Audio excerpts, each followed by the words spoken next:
All right, here's the ARCA stuff, folks. Who testify for the defense, and this is beyond bonkers.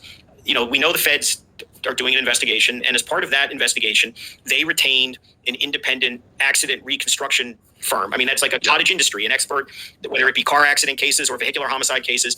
So during their investigation, the feds wanted to know, let's assume that they're agnostic as to what happened. So naturally, they want to know, well, let's see what they tell us. So they hire a firm with 3 different experts who analyze all the evidence, and 3 out of 3 apparently come back to them and say that the damage on the car, combined with the damage to John O'Keefe's body, combined with the district attorney's theory of her backing into him at this rate of speed, and combined with the taillight and all of that. Oh, I already have a problem with this, Bettero. They didn't have any of that information. They didn't have the speed. They didn't have any info from the very, very important program that they specialize in to get that information. They didn't have any of that. Listen to the testimony. This is why we know that it's corrupt. They didn't have any of the information that they would need to draw an expert opinion. They built a fucking cannon to throw a glass at a car. Why? They didn't look at the car. They didn't want the information. They are experts who I'm going to illustrate to you, because apparently none of y'all are able to go and look this shit up so that you understand why we know there's corruption with Levy getting this shit involved. They didn't even give them any of the information. They wouldn't take the information. The Commonwealth tried to give them the evidence, and they didn't want any of it. They had no desire to look at the crime scene, look at the vehicle, test anything with the vehicle, take any of the information from the vehicle, nothing. I don't know what they even told them. There's a taillight broken and there was a glass involved? I mean, did they have to try to figure out, was that their fucking protocol? Like, okay, so there's a vehicle, something happened, the taillight's broken, and there's glass in various places, and broken taillight in various places. Figure out what happened. I mean, is that legitimately the information that you gave ARCA guys? Josh Levy?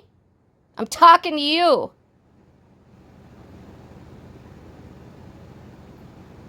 I don't understand. That they're not consistent. In other words, in layman's terms, it's, in our expert opinion, he was not hit by her car. 3 out of 3. Now, the defense is aware of this, not because they hired a bunch of experts to, They don't have any information to help them get to that conclusion. They literally have, how are they supposed to get to that conclusion when they're not given the information that they need?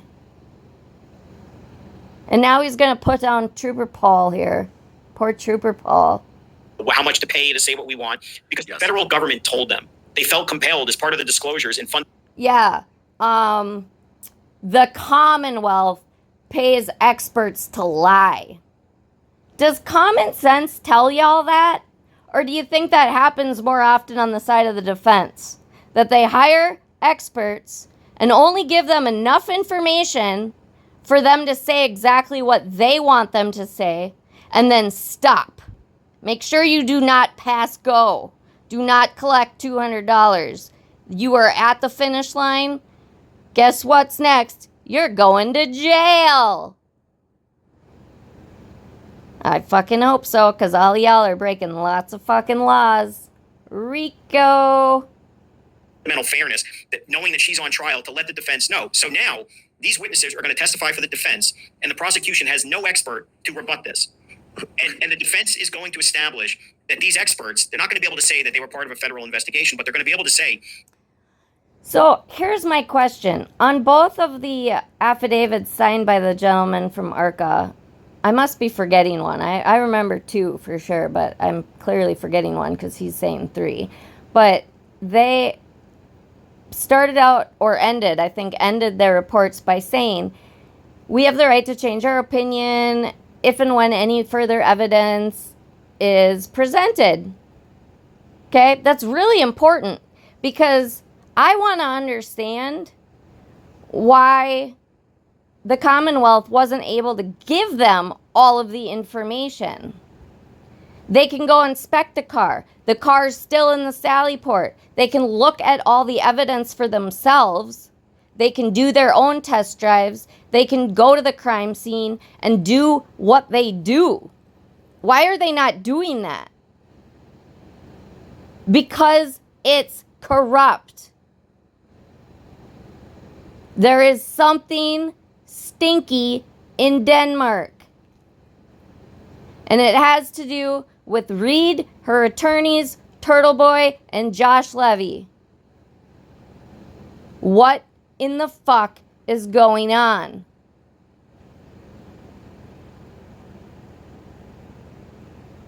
If you refuse to see this, then you are literally choosing not to see it.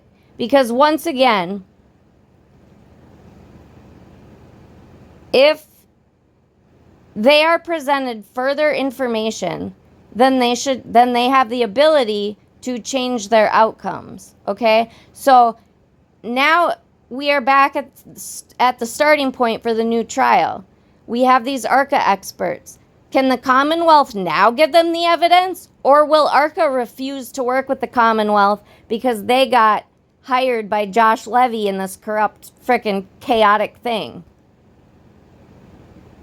Because if they're truly on the up and up, which, I mean, they're experts, like, in their field. They are top of the top. There is no reason why these experts shouldn't get the information that they need to do their job. So now, the actual ARCA guys should be able, and maybe different people at ARCA, but this is the company that is the most well-known for getting this technology and this information out of the Lexus, and I think Toyota is the other make that they specialize in.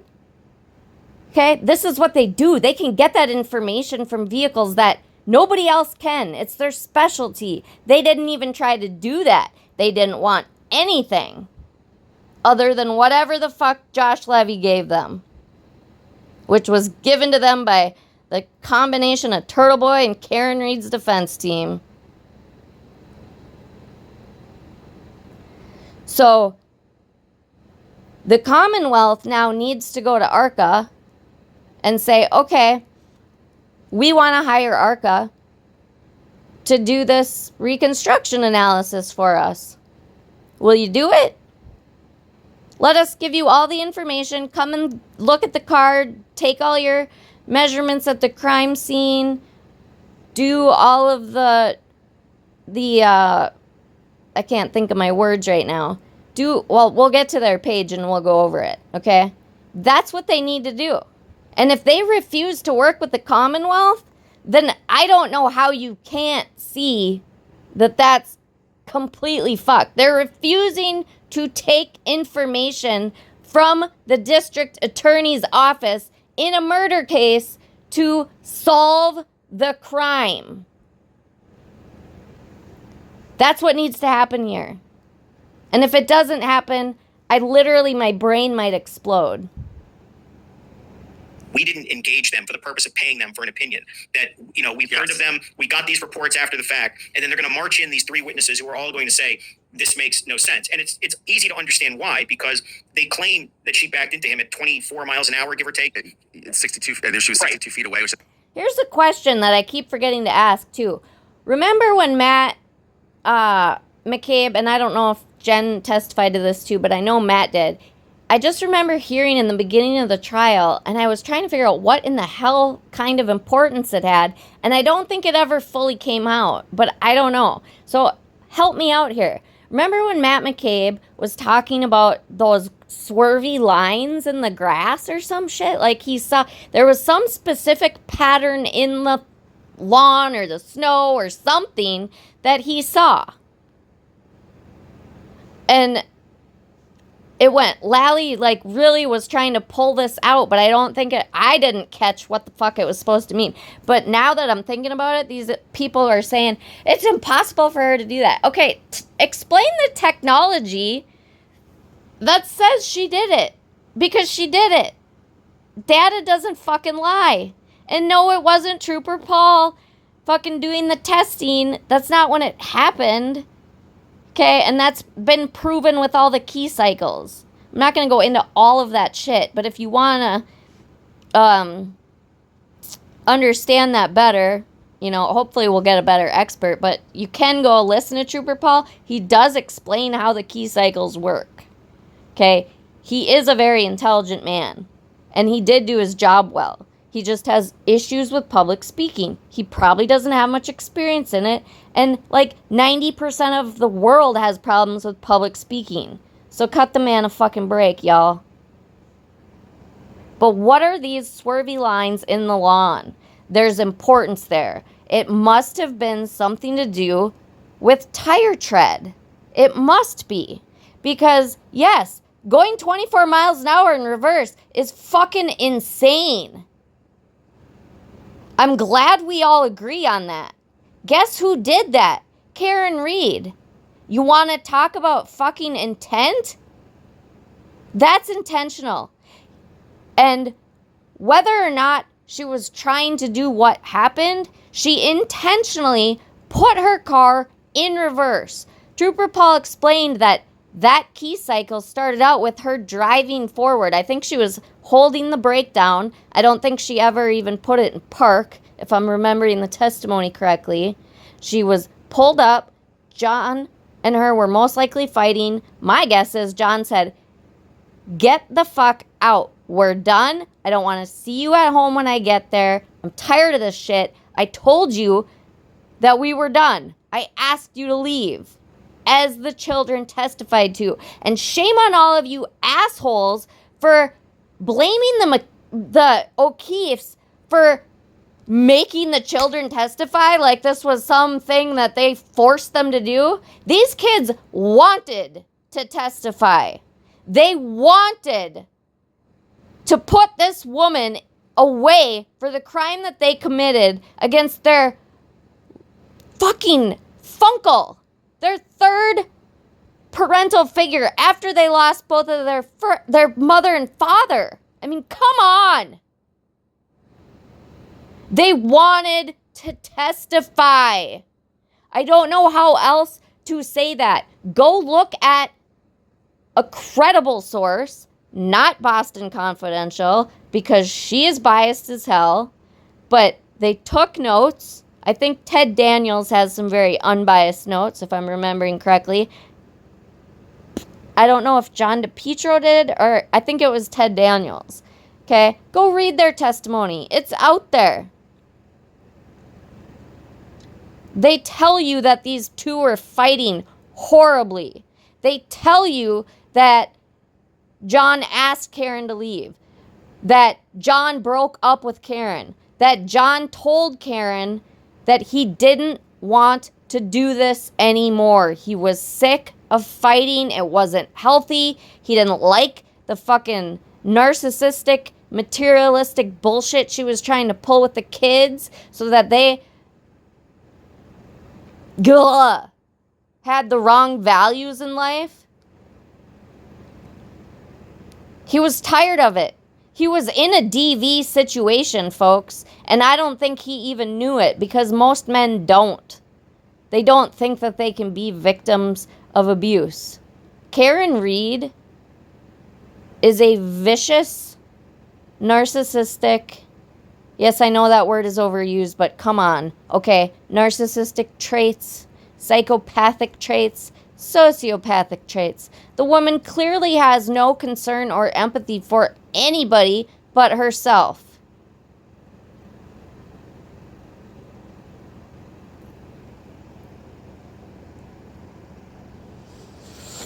Okay, another tangent for y'all.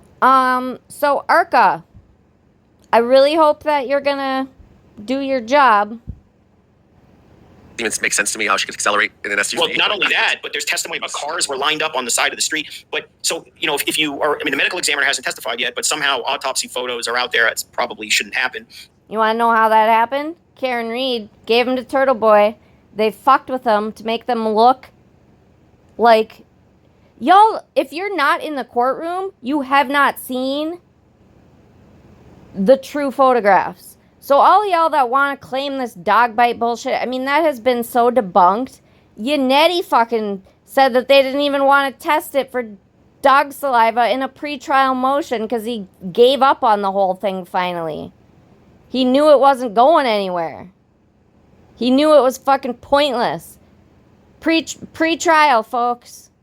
And then this kooky lady comes out of nowhere. All these people are coming from California, too. I mean, isn't that interesting that Alan Jackson is a high-powered attorney in California and he's over on the East Coast doing this really high-profile, you know, trial, and all of a sudden he's getting all these experts coming over from California.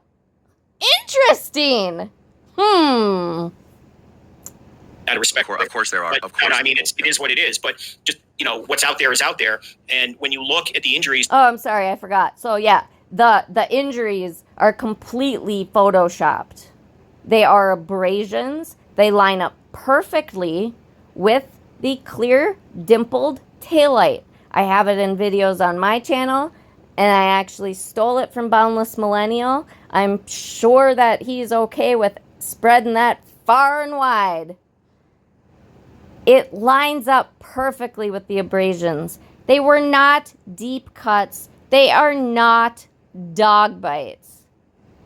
I mean, you'll see. They're not going to fucking do that in the next trial.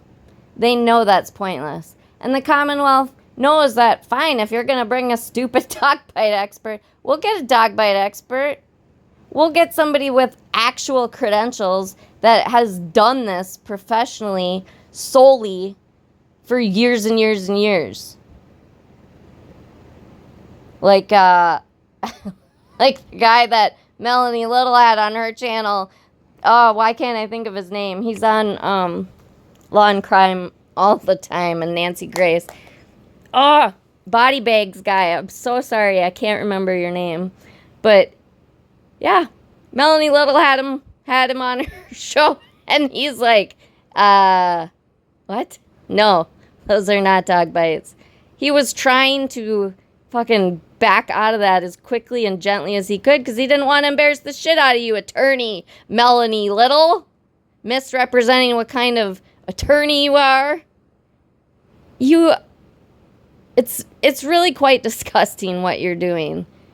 You're making people believe that you have credibility because you have a law degree.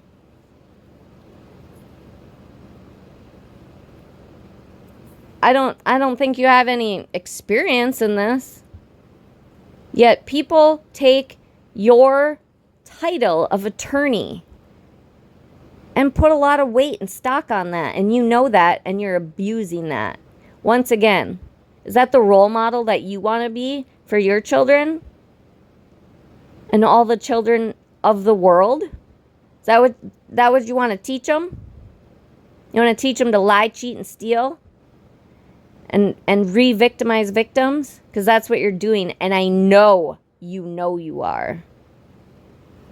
Autopsy photos are bullshit.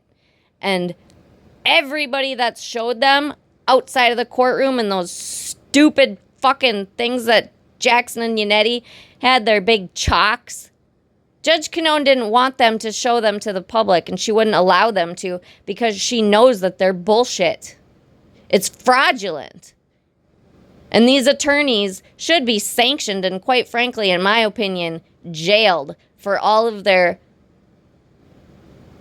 literally criminal acts. Fraud. They're pulling fraud on the court. They are not supposed to lie to the court. They can get disbarred for that. And they are fully, wholly lying. Bullshit autopsy photos. to John O'Keefe's body, he has a very large, probably, I'm not a medical expert, fatal gash to the back. All right, so let's go to ARCA. I'm not going to get into all that. That's too much information right now. All right, here's the website for ARCA. I'm going to read this to you, but there's so much information on here, y'all need to go visit this.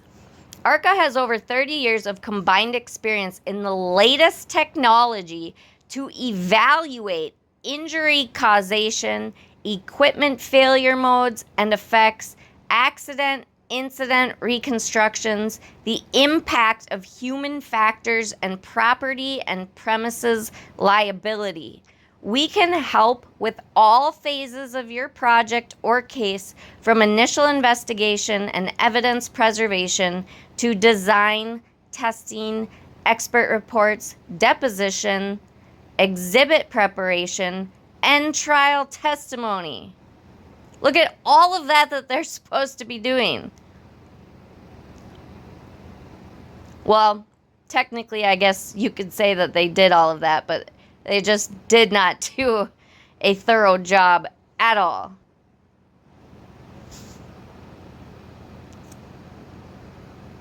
Our experts use cutting-edge technology and software during their investigations and research. This enables them to identify and analyze the facts of a case or claim in an expedited and cost-effective manner. All of this combined allows our experts to prepare comprehensive reports of their final findings.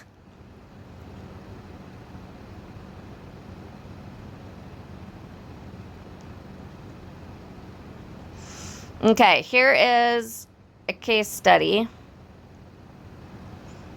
of a school bus accident. This incident involved a school bus traveling westbound and a tractor traveling eastbound on a non-divided two-lane roadway.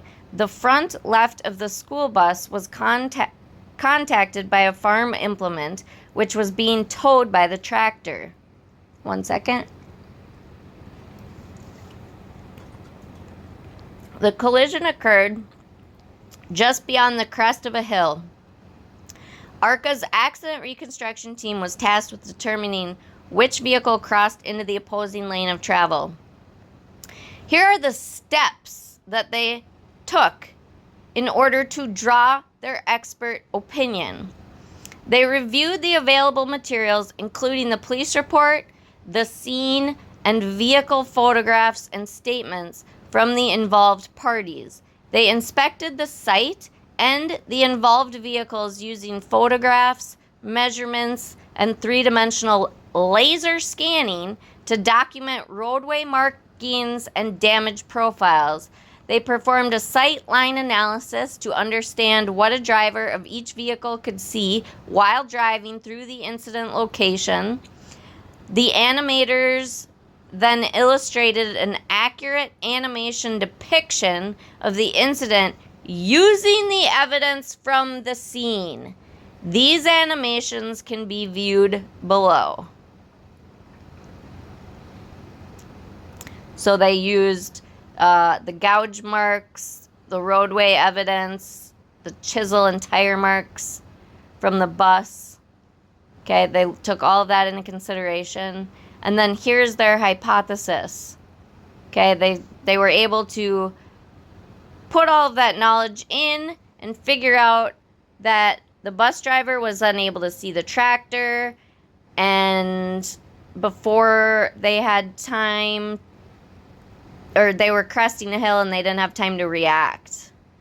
Okay, so then they do 3D scans of the incident site. All right, I'm going to read you some of my notes. This was a response to a person that I was having a chat with about the ARCA stuff, so I have it on the screen. I don't know if I'm going to show the ARCA testimony because it's really a big pain in the ass, and if, you know, everybody has the ability to go watch it again. But basically, the ARCA people are very, very highly experts, highest in their field if you ask me, but they were not given any of the information that they needed, and they wouldn't accept the information that they needed. So this was a response to somebody, and I don't remember what the question was, but I think we were talking about the fact that ARCA drew these absolutes. They didn't look at anything, but yet they want to say that it's not possible for the car to hit them. I don't get that. Okay, so really, investigators are human. They will make mistakes. We need to have checks and balances in order. And it needs to make sense. There's not a cohesive story here. And there is enough evidence. I mean, there's probably more evidence than the Commonwealth could even get. These guys at ARCA could get it. One piece of an investigation does not represent the entire investigation, nor does a single part discount all the other avenues they did take in the rest of the investigation.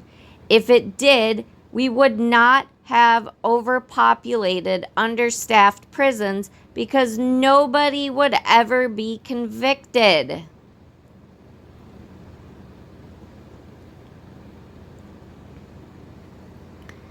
Okay, so again, we're talking about looking at all of the evidence, and every single piece of evidence matters. You cannot get up on the stand under oath and say that new information wouldn't change your analysis. You got to be out of your mind. You don't even have the tech stream data from the vehicle, which is your specialty. How can you say that wouldn't you know, here's the thing. I'll go there. I'll say, okay, let's say that I'll accept that perhaps you could eventually get there, but you would have to at least try. You're straight out sticking your hand up saying, nope, I don't want any of that information. Why do people do that? Why do you stop people from giving you more information? Because you don't want to have to deal with the conclusion of that. They don't want that information because they know that that wasn't their job.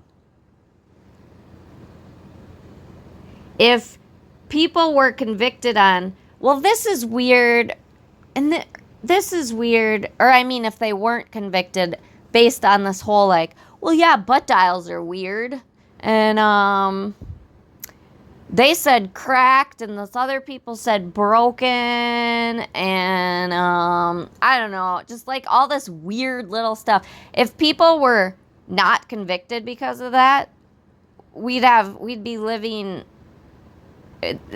I mean, it's already getting pretty crazy out here with criminal actions, but nobody would ever be convicted. And the thing is, folks, like, y'all are on this rampage to fight for people that are criminals. I get it. I don't want people to be convicted if they're not guilty either. But this is outlandish. Every piece of evidence points to Karen Read.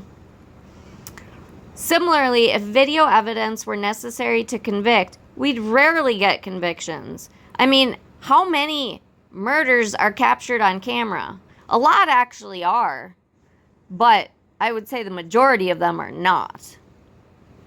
We have to have all of the pieces of the puzzle. That's what an investigation is. Every new piece of evidence leads to new theories and hypotheses that can be tested to create the best case scenario, worst case scenario, whatever you want to say, the closest to reality that we can draw conclusions from based on all of the evidence, the totality of the evidence. You have to take it all. Like, I don't think I'm conveying that strongly enough. You have to take all of the information that you can possibly find. Every investigator in the world knows that. They're trying to give ARCA more evidence so that they can further build their theory, and they don't want it?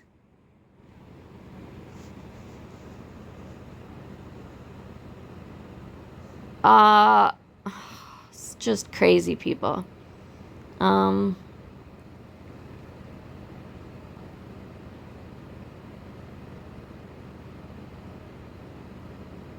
Considering the weather and how that can affect technology must be taken into consideration, at the very least. I believe there was testimony that the weather affected the camera capability in Karen's vehicle, which would obviously be the best footage. But personally, I fully believe that the fact that Karen's brother is a top dog with Lexus is extremely relevant and vital evidence as well. Rumor is he was trying to, or even did, mess with and clear data from her vehicle. Is there a reason this wouldn't be allowed into evidence? This is a legitimate question to an attorney that might be able to answer my question.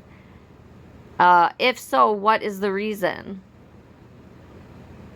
Again, if anyone could, ARCA would be the premier company to access any EDR, video, black box, text stream type info from her car, and would likely be able to see if something had or had not been tampered with.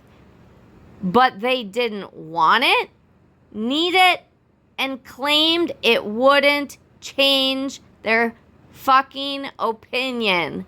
What in the actual fuck is that? They literally advertise this ability as their golden ticket on their website, the text stream data of the Lexuses. Why in the name of the good Lord were they not given all of the evidence from the vehicle? Karen and John's phones with GPS and health data information and whatever other kind of programs could help them that maybe we don't even know about yet. And all the science from other experts to do an actual investigation, meaning you pull all of the evidence from what Trooper Paul got, what Garino got, what is it Ian Whiff? I forgot his name again. The guy I was just talking to y'all about Celebrate, and the lady expert. You pull all of that information. You need to put the car data, the crime scene photos, the placement of, all of the taillight pieces and the glass pieces, the markings on the vehicle, the height of the vehicle, where the spoiler is on the vehicle, how tall John is, where his body reaches when he's standing up in the back of the vehicle, where does his body make contact with what part of the vehicle, where could that damage come from that's on Karen's vehicle, the health data, the GPS data, all of that needs to be, ARCA is the company to take all of that information and then input it into all of their scientific, beautiful capabilities to get a hypothesis. But no, they say there wasn't enough evidence to draw any conclusions. Why the fuck wasn't there enough evidence? Because you wouldn't accept the evidence. You refused to go look at the crime scene, look at the car, get the text stream data, get the GPS data, get the health data, phone calls, all of this stuff. You didn't even take any of that into consideration. The height of John, where the vehicle had damage on it.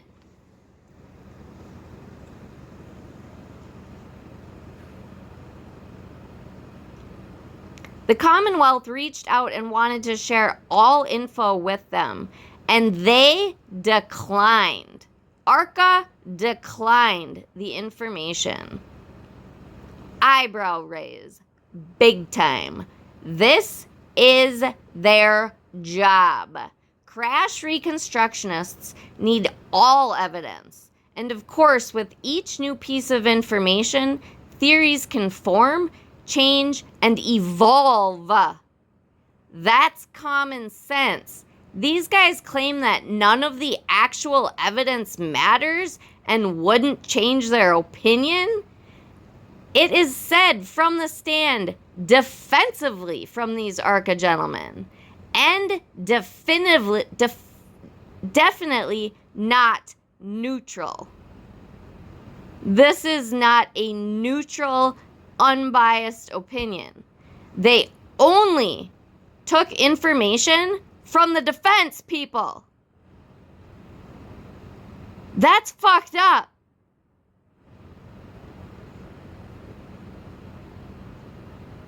And the defense didn't give them all of the discovery. They cherry-picked the evidence that they wanted them to look at, so that they wouldn't come to the actual fucking conclusion that all of the evidence is fucking pointing straight at Karen Reed.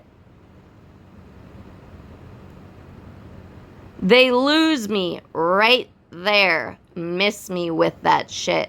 Credibility shot. As a witness in that trial. Check your integrity, boys. The CW needs to hire them. Will they accept this job, or are they in cahoots with the defense? It's beyond obvious, in my humble opinion. And give them everything. Full stop. Why would they not accept all of the evidence? As any other scientist, expert, reconstructionist, neutral expert would ask for in order to do their job as efficiently and accurately as possible. This is where the eyebrows fully raise. Look at their website again. This is all relevant to do their job. And in order to be truly a neutral party, they need everything in order to draw their neutral expert opinion.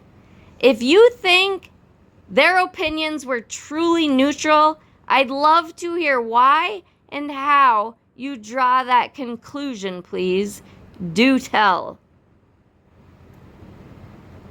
This goes on to other information. I'll read it just because it's here. John's Ring camera had 15 events deleted in the hours that Karen was there after she hit John.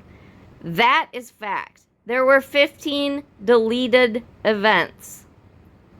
The only person with any reason to delete 15 events throughout the night from when Karen was at John's by herself, well, with his niece, but, you know, the only adult, the only awake person there. There's no other person that would have any reason to delete any of that. Obviously, John didn't delete it, so you can claim that Karen didn't have access to that. Maybe, I don't know if the kids knew if she did. There's a lot of other possibilities. I mean, she could have done something that morning. When she went over there before she went to get John. Perhaps she found him, grabbed his phone and deleted it. I don't think that she did that, though. I think she was literally having a panic attack at that point. I really think that she had access to it. She knows where all the cameras are. You're telling me that she is fucking around with Higgins trying to get him to kiss her and shit at John's house because she's such a respectable person, but y'all want to throw everybody else under the bus. Karen Reed is fucking some queen of the land that we don't look at any of her negative characteristics, but we're gonna fucking absolutely annihilate every other human being for being human. That woman had access to the Ring camera. There's no other explanation for it. Now, do I have proof that I can show you? No. But what say you? How did all of those get deleted? Why would anybody else delete footage that would help the Commonwealth's case, showing Karen Read getting home after she went to Fairview that night. Tell me, who the fuck would delete it and why? The only person with any motive to do that is Karen. So, is it proof beyond a reasonable doubt? Maybe not. But it's definitely going to factor into my full opinion with all of the other evidence that I'm going to draw from to say, is there a reasonable doubt? Fuck no. All of these little things that are weird, that don't quite make sense, that I can't fully factually prove, it's the preponderance of the evidence. This is how cases are built.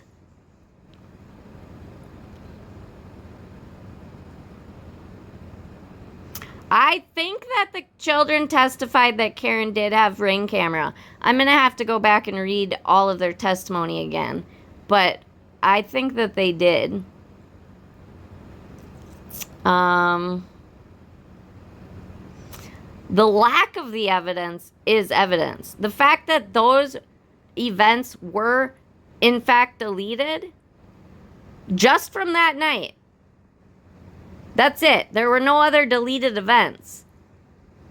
Just from that night, too. That's also important. Patterns, right? Was there ever, however far they could go back in the history, were there any other deleted events manually? Or just those? Just those. The fact that they're not there, the evidence not being there, is evidence. Silence is also an answer. You want to tell your story, Karen? Why won't you do it under cross-examination? Why do you want to go on a publicity tour? Why do you want to lie to the world? Why do you want to perpetuate this disgusting hatred that you have in your black heart to the O'Keefe family? Did you not care about John at all?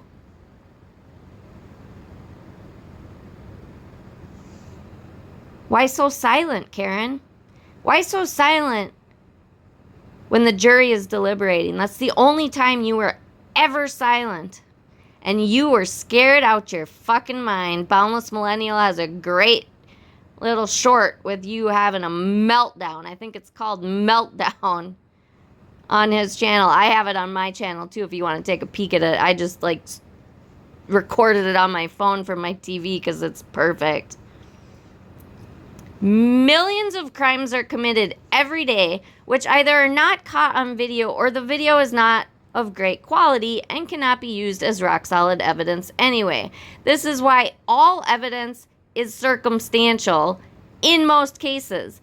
Data can even sometimes be circumstantial, like this whole situation that they found with Celebrate. Like, crap, they didn't know that was a problem until it became a problem, and then they fixed it.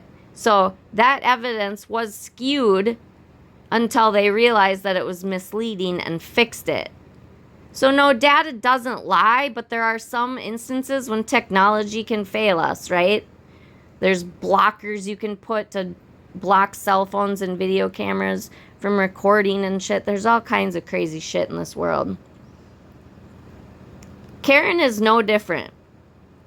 Karen's case is no different. It's circumstantial, except the DNA, which was on the inside of her taillight housing. And I feel like I remember that there was also some on some of the taillight fragments, but I could be wrong there.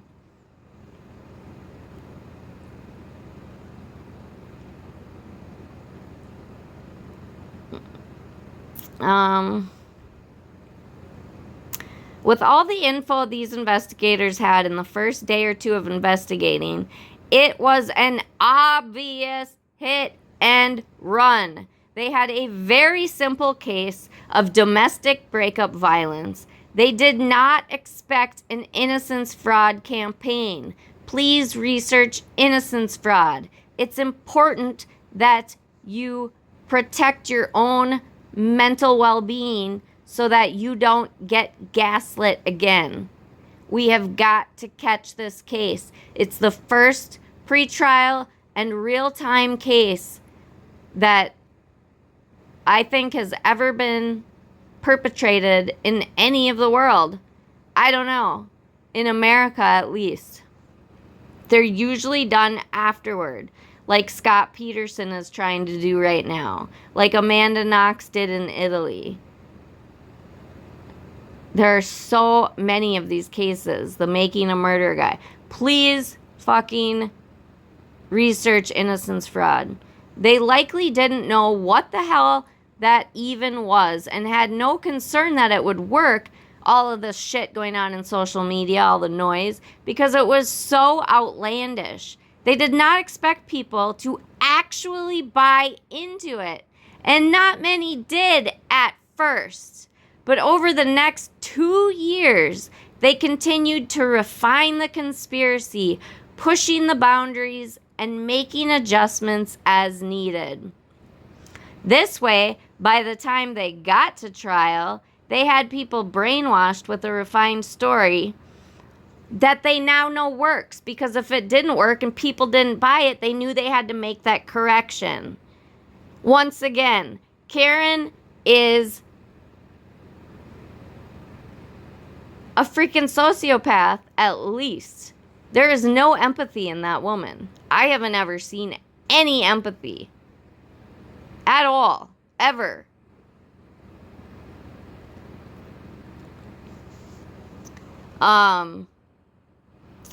So now she's gonna go on this PR campaign. And she has refined her shit. Y'all, Nurse Kim and Dave talking about how she's so open. Same thing on the, is it Greg Hill show? She's so open. She'll honest anything. She'll answer anything. She doesn't have anything to hide. She doesn't even, take a minute to think about shit. She fucking answers everything and anything. She doesn't stumble over her words. Why do you think that is? This woman has had 2 years to practice her story. To literally practice her story. Yeah, she's refined.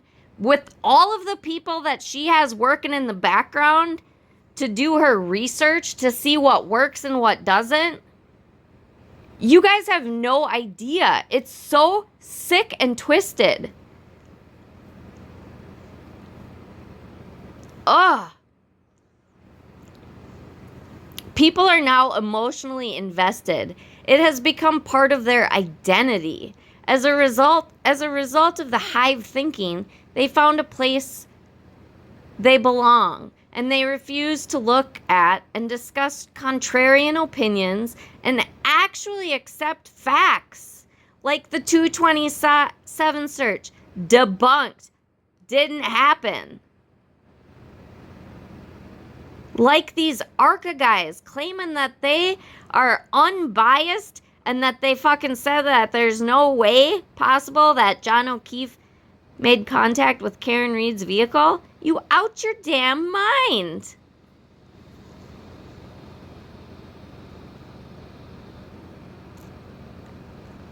People are pushing the Haslong, which was factually proven in court. At Karen's bail hearing, this is important, Yannetti said both in court and on the courthouse steps after her bail was posted that there was no intent and it was a tragic accident. Those are quotes. No intent. It was a tragic accident. This was stated after Karen and Yannetti reviewed and discussed all of the evidence against her and weighed their options. On a different video, I read the article printed after her arrest and bail hearing. She was offered a plea of 18 months before they got the EDR data, and she refused it. She'd have been done and dusted already, but her narcissistic psychopathy traits couldn't accept the offer. Question for lawyers out there. Can the Commonwealth use these documented statements from Yannetti in her trial? Show those clips? If they can, loudly, show it. Show it all. Get Daddy Dearest up on the stand. Get Brother Dearest up on the stand. Get Mommy Dearest up on that stand. Show all of her interviews. Show all of the different things that have changed over the course of 2 years. The feds have been coming for 2 years. The feds aren't coming, guys. They're just not coming. They were on the Karen Reed case before the Sandra Birchmore case. The 3,000 pages that were submitted to the Commonwealth and the defense was what they found. That is it. It is over. And so lawyers out there, if they're not able to use statements or, pulling all of her cell phone data so that we can see all of the interactions with her and Turtle Boy and how this information actually got out into the media through Karen Reed to Turtle Boy and then trickled out to all of these different people of all shapes and sizes so that there's the right cookie for everybody. We've got the Melanie Little, we've got the Glarer, we've got the Young Jerks, we've got Mark Betterow coming in, we've got LTL, we've got the Baker, we've got Churchwell, we've got all these different players. So, wherever you feel the most comfortable, they're testing theories. They're still doing it. Dave's now in it. Greg Hill's now in it. You bet your ass she's refining it even more. She's going to test everything. Oh, we'll start leaking out little bits when, Karen's ready for us to do that. Yeah, that's called fucking corruption. You're taking what she says as fact. Do you understand that? This woman is charged with murder, and you are taking her word over a clean, uncorrupted, most integrity intact prosecutor. And I know y'all, give him so much hell, but that man is intelligent and has the integrity that is uncomparable.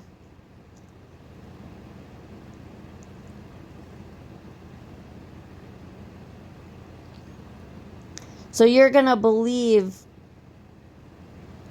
a woman that you don't know over the victim's family and over a prosecutor with the utmost of integrity. Just whatever she says, it's fact. Of course it is. It's fact. I mean, any defendant in a criminal trial that says that they're innocent and that pushes out all this innocence fraud and has 2 years to refine their story, yeah, they got answers. They know what to say and how to say it. She's a master manipulator and she's a master gaslighter. She literally takes the facts and turns them on their head. That's called gaslighting.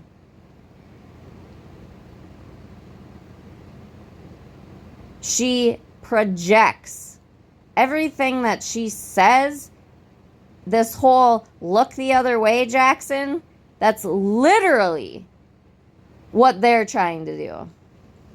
And I don't know why so many people can't see that. It's really scary. At this time, the police were still investigating, and after recovering some of her vehicle data, it became very clear that this was intentional, hence second-degree murder. They increased her charges, which is rare, and it's a big clue to the public when this happens.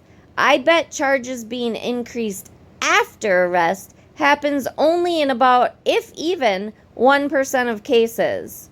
I'm just throwing that out there as a talking point to get your thoughts. What do y'all think? How many times do charges get increased? I mean, a lot of times, there are times where people just have to get arrested because they need to get the public safe, and then they do add more charges. But They actually offered this woman a plea of 18 months. And then they got the data back on her vehicle and were like, holy fuck. There's a third prong. Brother counsel out there just harps about this. There's no intent. Yes, she willfully did an act that could any person with common sense would know that it could and would cause bodily harm and possibly death just by her doing that act. She chose to throw her car into reverse at 24 miles an hour for 62 feet. That's the intent. That is the domestic violence rage bullshit that she cannot control. She gets pissed and she fucking punishes him.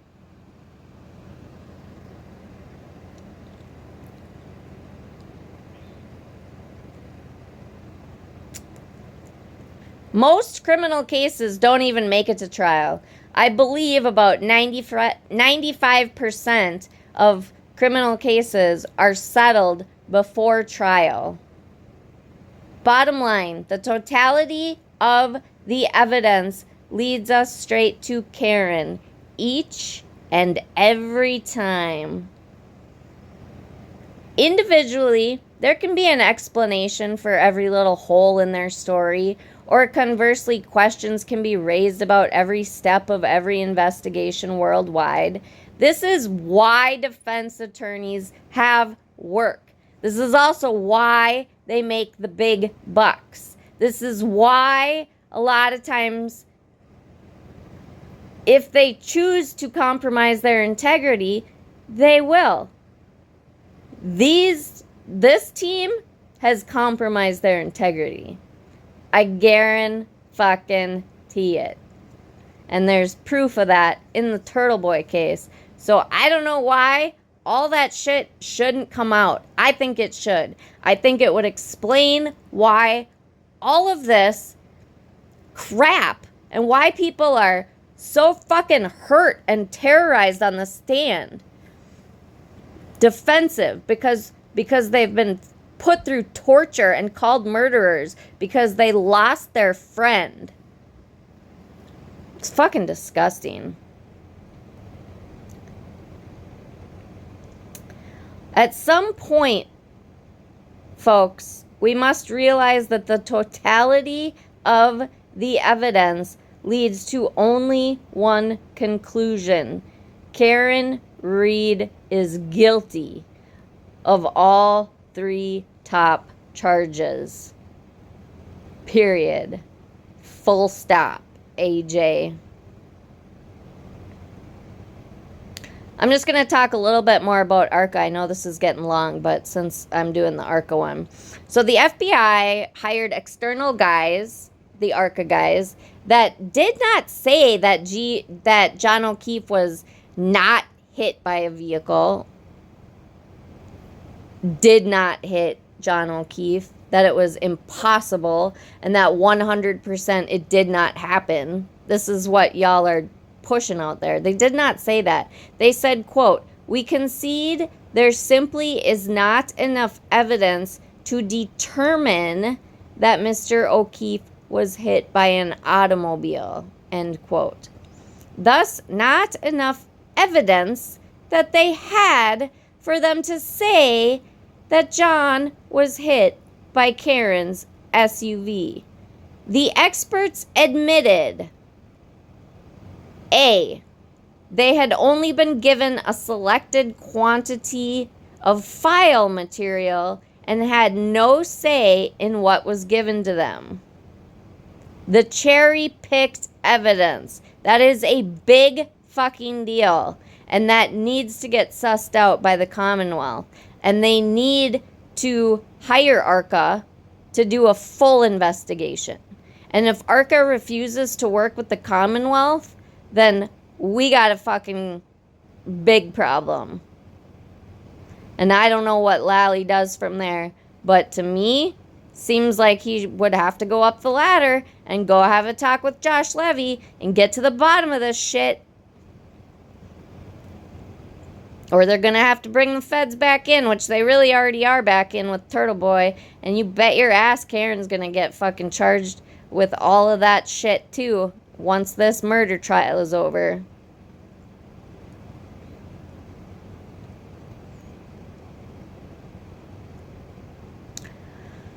B. They had not seen any actual evidence, including Karen's SUV, which has a rear spoiler sticking out above the rear window hatch, which potentially could be the cause of John O'Keefe's head injury. It's a possibility. I'd like to see somebody create a animation of this theory, because that's a good theory that's out there, that could have been it. That spoiler sticks out above the rear window hatch. These ARCA guys only saw photographs, and they had not been provided all of the other related information. These experts, Lally asked these experts that you are experts and specialize in the field of lighting, optics, visibility, and text stream from the vehicle data of the Lexus.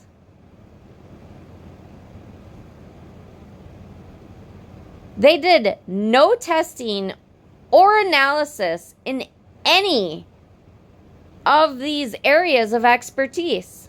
And this expert went on to say that it wasn't necessary and it wouldn't change his fucking opinion.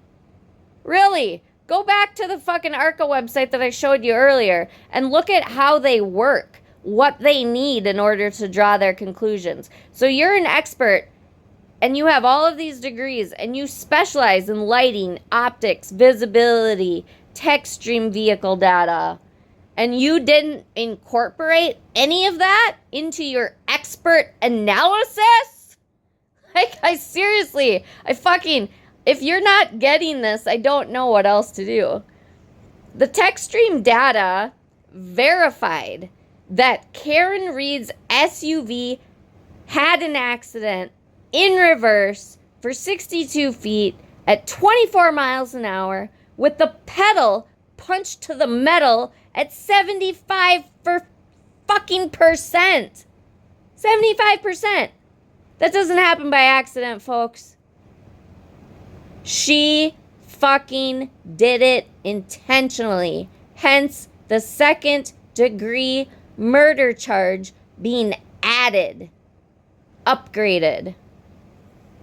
This expert didn't even want the data, didn't look at the data, wouldn't accept the data, wouldn't try to work their magic to get more data that they usually can get because that's their specialty. They didn't want to touch any of that shit with a 10-foot pole. Why? That is his job. These experts were told that they could only consider what they had been provided and must not do any research outside of the courtroom or seek any further material from anywhere or anyone. Only from Josh Levy and Karen Reed's defense attorneys with cherry-picked fucking evidence. Tell me why the feds would hire these highly qualified people and tell them, here is the only information I'm going to give you. It's cherry-picked from the defense. I, Josh Levy, know that this fucking shit is bullshit, and I'm going to tell you to go pull a fucking rabbit out of your ass and tell me what you think happened. So they build a fucking potato fucking launcher. Come the fuck on. A report opinion theory cannot be based on partial information. It's not sufficient. It's not accurate. It cannot be relied upon. That negates their expert opinion as being expert. Tell me what you used of your expertise in order to draw the conclusion that you drew. And don't fucking tell me you don't have enough information, because the Commonwealth wants to give you more information.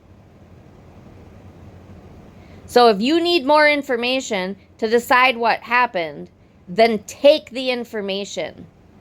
If you refuse the information from a district attorney, then that needs to be explained to Judge Bev and whoever else needs to be notified, because that's corruption. All things must be cited and considered to reach a proper and accurate conclusion. Dr. Kenneth Kinsey, the renowned expert from the Alex Murdaugh trial, has stated publicly that injuries to John O'Keefe's arm were not caused by a dog. And so did the gentleman that I keep referring to of body bags that I cannot remember his name.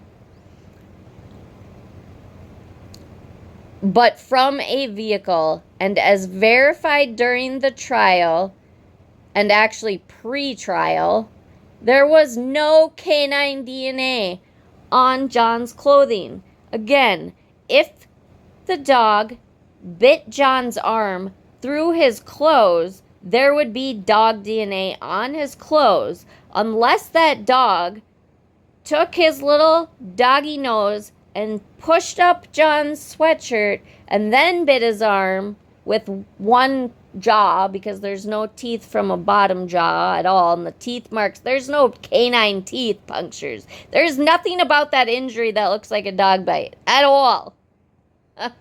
It's fucking ridiculous. And there are holes in John O'Keefe's sweatshirt from that would line up with the injuries on his arm. Okay, that's important. So, if Chloe bit John, that would mean that she created the holes in his sweatshirt and the wounds on his arm, right? We're going to go with that theory. Then why the fuck is there no dog DNA on the sweatshirt where the holes are? How does a dog bite through a sweatshirt and not leave dog DNA on the sweatshirt? And don't tell me that they didn't swab the right place. Because now you're going to say the lab is in on it too, right? They specifically avoided the areas of where the holes were? Why? Why would they do that? You know just as well as the rest of us that they did not do that. It was proven in the trial that shortly after John was found and Karen left the hospital, Karen, her dad, and her brother picked up the SUV, took it to her parents' house, and they were seen looking at the taillight upon arrival. Karen Reed's parents' ring cam footage. Why wasn't that brought into court? Why wasn't that in evidence? Lally, what in the actual fuck? Judge Bev, why can't that come in? Lawyers, please tell me why that footage can't come in. You know damn well that her Lexus expert brother was gonna fucking fix that fucking car. Why did they have to get... You saw the pictures of how deep that vehicle was in the snow when they got back over to John's house after they all left the hospital. When Karen didn't... She ran in there like a fucking bank robber, grabbed her shit and left.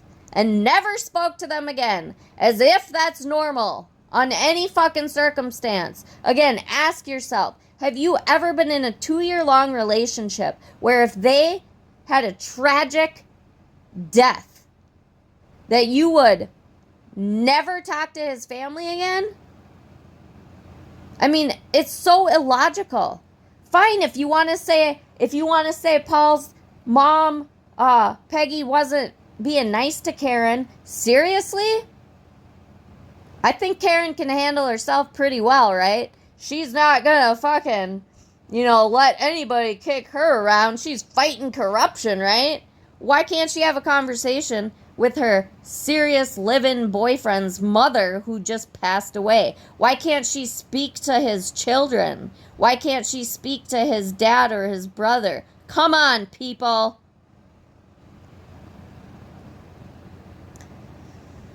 According to the defense, after the Police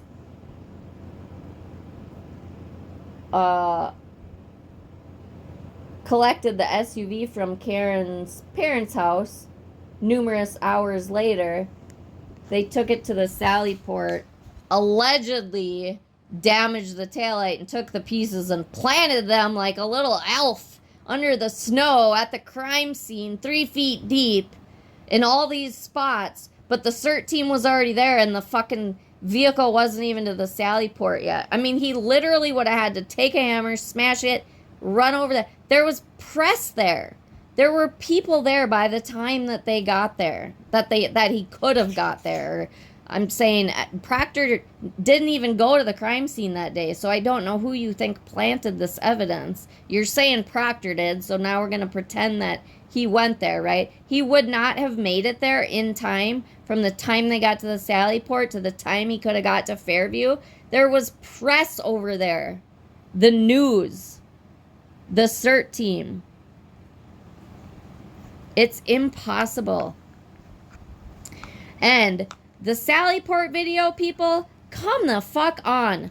Videos invert. Lally fucked up. He didn't catch it, and Reed knew it, and she fucking looked for it and recognized it immediately. She didn't have time for her brain to actually recognize that if she wasn't looking for it. As soon as it pulled up, her head went back and she sat in her chair like a fucking 5-year-old girl and looked at her dad and smiled. Her evil little smile. She was so fucking happy that he didn't catch that. It was a fucking accident. Cameras invert. It happens. It happens to people on YouTube. I've heard them be like, why is my camera inverted? This is so weird. I don't know why, but it does. They certainly wouldn't try to deceive the jury. That's not a good move from the Commonwealth. And the fact that everybody wants to say, oh, well, Proctor was back by the taillight. Yeah, the investigators are going to look at the damage on the car. You want him to go look at the other taillight that's not damaged? He's going to look where the fucking damage is. That's his job. Serenity's giving me kisses. She doesn't like it when I get so worked up. She comes and gives me kisses. She's such a sweetie pie. Yes, you are. Yes, you are. I love you.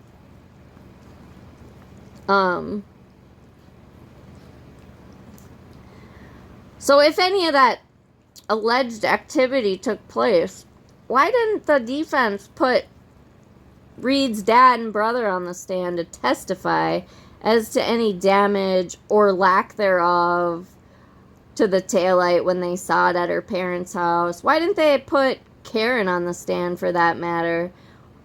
Who would know the truth about the damage or lack thereof to the taillight and all allegedly believe in Karen Reed's innocence, right? So why didn't they testify to it?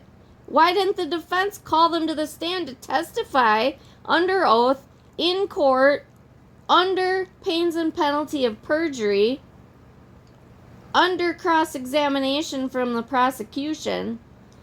Why don't they put Karen Reed's father, brother, mother on the stand to tell us all about her innocence and that her taillight wasn't damaged and that it's normal for her to call them at 1:30 in the morning?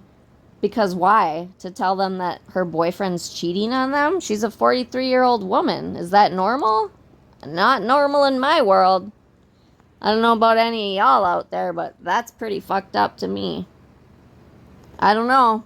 Why didn't you testify, Reed family?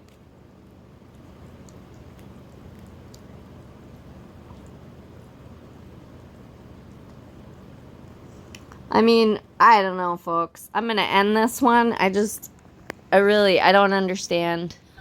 Once again, I invite everybody.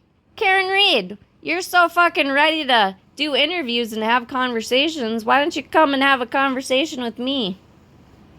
Let me ask you some questions. You're so innocent, right? Okay. Well, let's talk about it.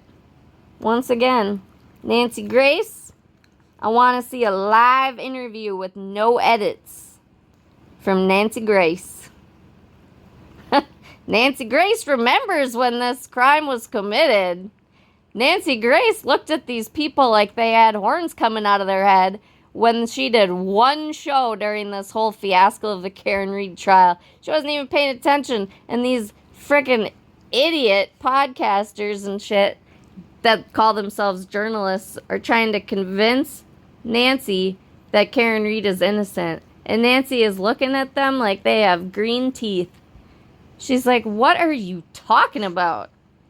She hit her boyfriend because she was pissed off at him.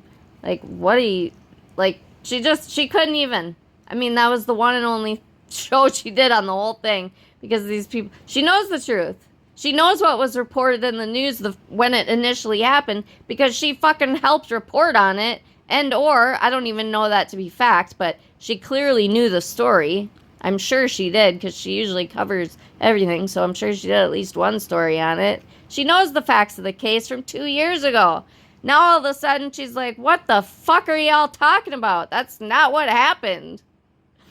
So, Karen Reed, you're so innocent. I want to see you do a live interview with Nancy Grace. Prove to your world, baby cakes. You think, you're going to do this big PR campaign, right? You're so polished and refined, and you're ready for everything. Nancy's the best in the business, love her or hate her. I want to see it, Karen Reed. Bring it!